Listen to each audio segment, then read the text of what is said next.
জানো দিদি, এটাকে কি বলা হয়?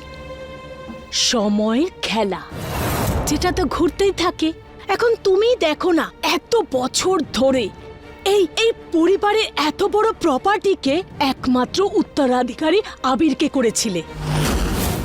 আমার ছেলের থেকে তো তুমি পদবীর অধিকারটাই কেড়ে নিয়েছিলে। আর এখন দেখো ভগবানের লীলা, তুমি তোমার কর্মের ফল পেয়ে গেছো।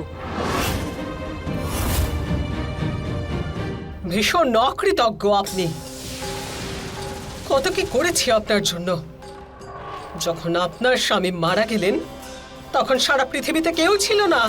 আপনি আত্মহত্যা করার কথা ভেবেছিলেন। আপনার জীবন কে বাঁচিয়েছিল? আমি। বিশ্বাসকে মানিয়ে তার সঙ্গে বিয়ে কে দিয়েছিল আপনার? আমি। আপনার এই শূন্য পৃথিবী রঙে কে ভরে দিয়েছিল? আমি। আর আজকে আমার কথা শোনার বদলে কথা শোনাচ্ছেন আমাকে? কথা শোনাচ্ছি না দিদি। এটাকে ন্যায্য অধিকার বলা হয়। আর রইল, তুমি আমার জন্য যা করেছো তার দ্বিগুণ মূল্য তুমি আমার থেকে নিয়ে নিয়েছো।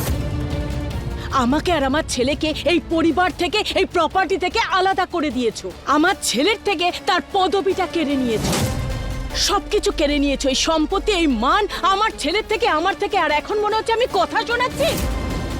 তুমি ছাড়ো এসো। আমার ছেলের আমাকে এখন দরকার আছে।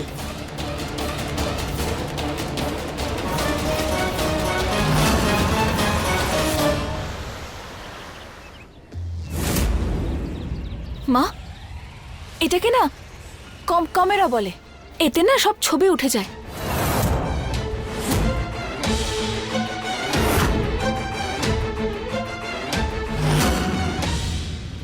দিব্যার বাড়ির বাইরে এটা তো চোর তো ধরার জন্য রাখা হয়। কখন কে এসেছে, কে গেছে, এতে সব উঠে গেছে। এটার তার,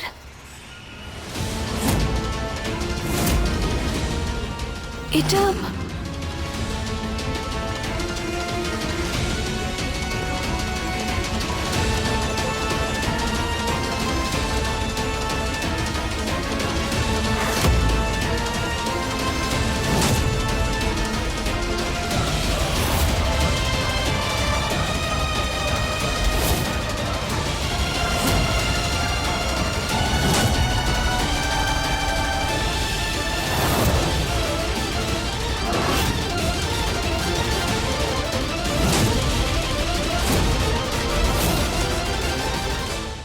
মা, মা, এই তারটা তো দীপের কম্পিউটারে লাগানো আছে। কি? আমাকে তো বলেছিল দুবেলা খাওয়া পড়ারও টাকা নেই ওর কাছে, কিন্তু তাহলে এই কম্পিউটার? আমার তো মনে হচ্ছে গন্ডগোলটা অন্য কোথাও আছে। আমার এমন মনে হচ্ছে যে ওই কম্পিউটারে এমন কিছু আছে যা আমাদের খুঁজে বের করতে হবে। মা, শুধু 1 ঘন্টা আছে আমাদের কাছে, তারপর ওই ইন্টারভিউ লোকেরা চলে আসবে। সাহেব বাবুকে নির্দোষ প্রমাণ করার জন্য এই একটাই সুযোগ আছে আমাদের কাছে। কিন্তু সোনা, প্রমাণ জোগাড় হয়ে গেলে ভিতরে তো যেতে হবে, বাড়িতে ঢুকবো কি করে? মা, একজনই তো আছেন যিনি সবার সমস্যার সমাধান করেন, মা জগদম্বা। এখন উনি আমাকে পথ দেখাবেন।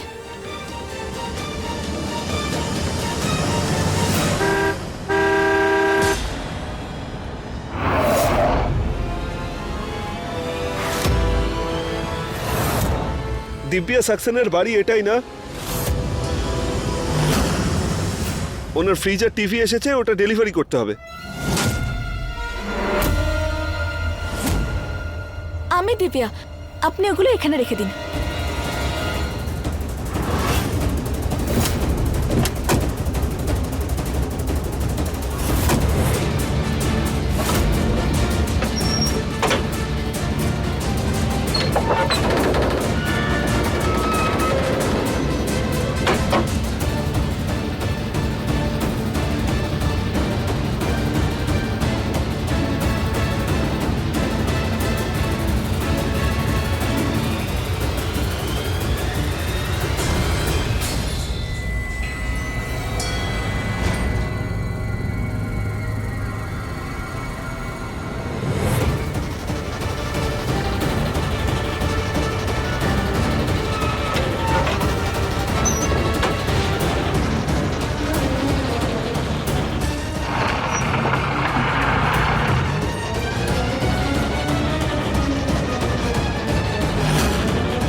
করছিস? এদিকে আয়। মা, আমি বলেছিলাম না কোনো না কোনো গন্ডগোল নিশ্চয়ই আছে। একই কম্পিউটার, তারপরে ফ্রিজ আর ওই দামি টিভি। মা, আমার তো এরকম মনে হচ্ছে যে সাহেব বাবুকে ফাঁসানোর সব রকম চেষ্টা হচ্ছে। এবার কি করি? কিন্তু সোনা, আগে এটা ভাব যে ভিতরে কি করে যাবি।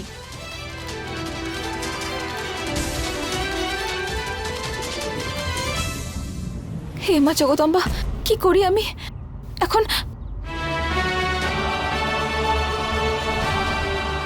মা, বাক্স এতে।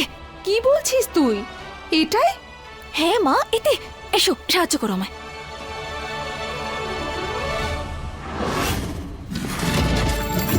এদিকে আয়।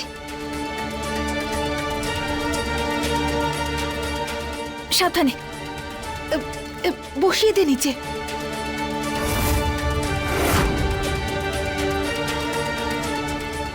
ধাক্কা দে।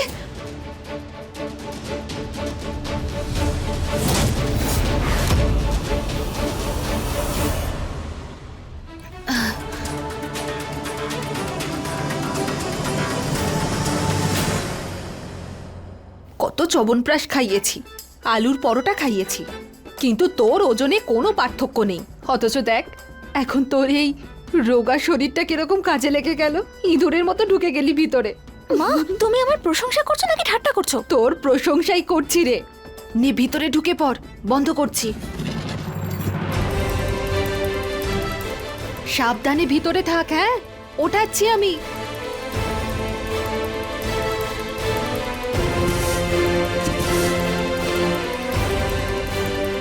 শোন, ভিতরেই থাকিস।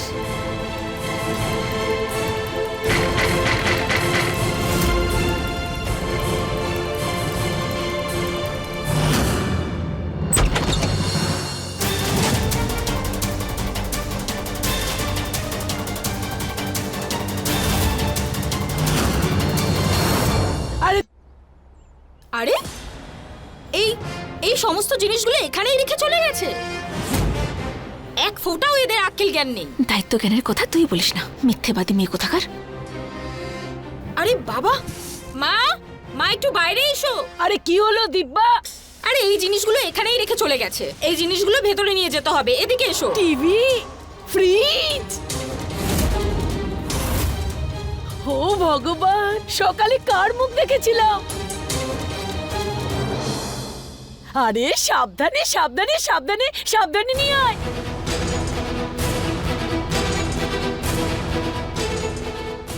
আরে দেখে সাবধানে রে, সাবধানে নিয়ে যা না। আরে দিব্যা, এটা তো অনেক ভারী, আমি তো তুলতে পারছি না, সাহায্য কর।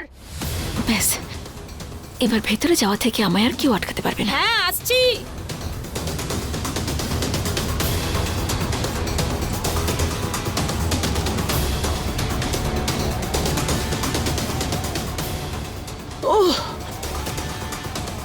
ওরে বাবা, ও খুব ভারী। সাবধানে, মা ঠিক করে।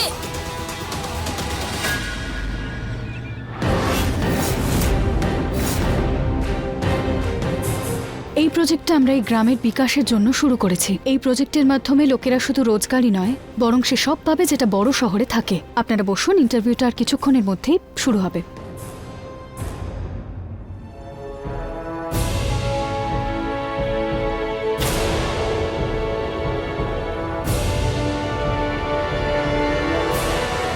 চলো বাবা নিশান্ত, এখন এই পরিবারের সম্মান তোমার হাতে রয়েছে।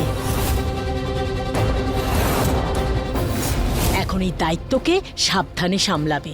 থ্যাংক ইউ মা। যদি আজ তুমি না থাকতে তাহলে কে করতো এসব? একজন মাই করতে পারে এটা। দাদু আশীর্বাদ করবে না? আমার আশীর্বাদ তো সব সময় তোমাদের উপর আছে। একটা সমস্যা, তোমার তো এই প্রজেক্টের ব্যাপারে কিছুই জানা নেই, ফাইল পড়েই আছে। জমি জমা সম্পর্কেও কোনো জ্ঞান নেই, সেই জন্য আবেগের বশে কোনো উল্টোপাল্টা কথা বলে ফেলো না। আজ এই পরিবারের সম্মান তোমাকেই রক্ষা করতে হবে। দাদু তুমি এসব নিয়ে একদম চিন্তা করো না, এই ফাইলগুলো আমি পড়ে নিয়েছি, কোনো কিছু ভুলভাল হবে না, তুমি শুধু দেখতে থাকো।